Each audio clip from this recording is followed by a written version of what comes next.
Hello అండి, welcome back. మన new year అయిపోయింది. ఇప్పుడు చైనీస్ న్యూ ఇయర్ స్టార్ట్ అవుద్దనమాట. ఇక్కడ నేను మీకు చూపించేది చైనీస్ న్యూ ఇయర్ అప్పుడు వాళ్ళు డ్రాగన్ డ్యాన్స్ వేస్తారు కదా, దానికి సంబంధించిన కాస్ట్యూమ్ అనమాట.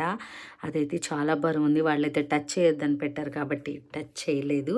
ఇక్కడ కనిపిస్తుంది చూసారు, ఇలా చిన్నగా చిన్న బొమ్మల్లాగా అలాగ వాళ్ళు తయారవుతారనమాట. ఈ చైనీస్ డ్రాగన్కి ఉండే ప్రత్యేకత ఏంటంటే, ఈ డ్రాగన్ ఎంత పెద్దగా ఉంటే గనక వాళ్ళ కమ్యూనిటీలో వాళ్ళు అంత ఎక్కువ వాళ్ళు ప్రాస్పర్ అవుతారు అని చెప్పేసి వాళ్ళ యొక్క నమ్మకం అన్నమాట.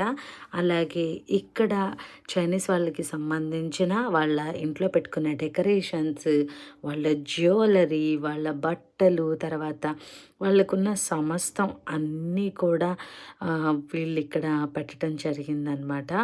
వీళ్ళ కాస్ట్యూమ్స్ కూడా చాలా బాగుంటాయి. నాకైతే చాలా బాగా నచ్చుతాయి. ఆల్రిక్ వాళ్ళ స్కూల్లో ఎప్పుడైనా కానీ సివిల్ డ్రెస్ అసలు ఉండదు. ఎప్పుడైనా కానీ మామూలు క్యాజువల్ వేర్ వేసుకెళ్ళాలి అని అంటే కనుక స్కూల్ యూనిఫామ్ కాకుండా చైనా పిల్లలందరూ కూడా ఇలాంటి కాస్ట్యూమ్స్ వేసుకుంటారనమాట. వాళ్ళందరూ చాలా క్యూట్గా ఉంటారు.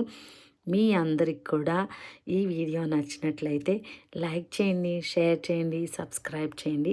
ఆల్రిక్ అయితే దీన్ని చాలా కొత్తగా వింతగా చూస్తున్నాడు. అంటే వాడికి తెలియదు ఏం కాదు, కాకపోతే ఏంటంటే ఇక్కడ చాలా వెరైటీస్ ఉన్నాయి అనమాట.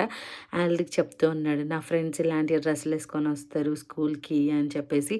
వాడికి ఇలాంటి టాయ్స్ వాడికి చాలా బాగా నచ్చినాయి అనమాట. లాఫింగ్ బుద్ధాన్ని చూసి ఈ ఈ బొమ్మ పేరేంటి, ఏమంటారు అవన్నీ అని నన్ను చాలా క్వశ్చన్స్ అడిగాడు. నేను చెప్పాను లాఫింగ్ బుద్ధ అతని పేరు అని చెప్పేసి. వాడికైతే ఆ బొమ్మలు చాలా క్యూట్గా బొద్దుగా ఉంటాయి కదా, వాడికైతే అవి బాగా నచ్చినాయి అనమాట.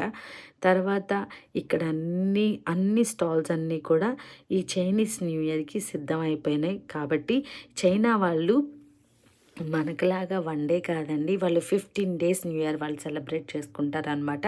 వాళ్ళ న్యూ ఇయర్ స్టార్ట్ అయ్యేది January 29th స్టార్ట్ అవుతుంది. January 29th నుండి 15 days వాళ్ళు న్యూ ఇయర్ సెలబ్రేట్ చేసుకుంటారు.